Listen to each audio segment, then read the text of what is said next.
Bonjour à tous et bienvenue dans cette nouvelle vidéo.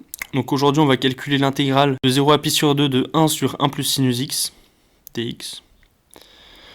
Donc là en voyant cette intégrale, qu'est-ce qu'on pourrait se dire? A priori on va pas faire d'IPP, on n'a pas de primitive usuelle. Et côté propriété du roi, on pourrait peut-être faire un truc, mais remplacer le sinus par le cosinus et de sommer les deux, ça va pas faire quelque chose de très beau. Donc là l'idée, clairement, c'est de faire disparaître le 1 plus sinus x pour le transformer en quelque chose de plus simple. Donc là, toute l'astuce, ça va être de multiplier donc, par le conjugué de 1 plus sinus x pour en fait avoir une différence de carré qu'on pourra exprimer grâce aux relations trigonométriques. Donc on multiplie par 1 moins sinus x, i sera égal à l'intégrale de 0 à pi sur 2 de 1 moins sinus x sur 1 plus sinus x facteur de 1 moins sinus x, tout simplement 1 moins sinus carré de x. Et 1 moins sinus carré, c'est cos carré.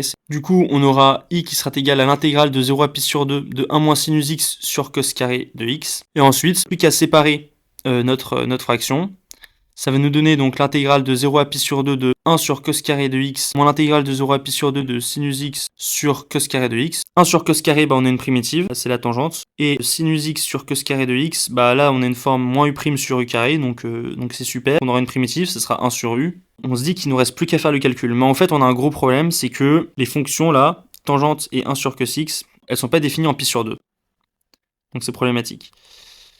Du coup, là, l'idée, va falloir chercher une limite. Mais on sent que ce sera pas incroyable en limite parce que tangente x, il y a des problèmes de valeur supérieure, valeur inférieure.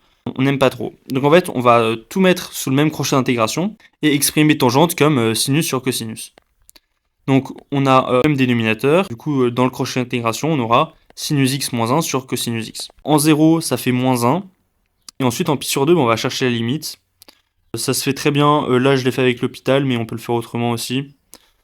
Ça tend vers 0 en pi sur 2. Donc 0 moins moins 1, ça nous fait plus 1. Donc voilà, l'intégrale de 0 à pi sur 2 de 1 sur 1 plus sinus x dx vaut 1.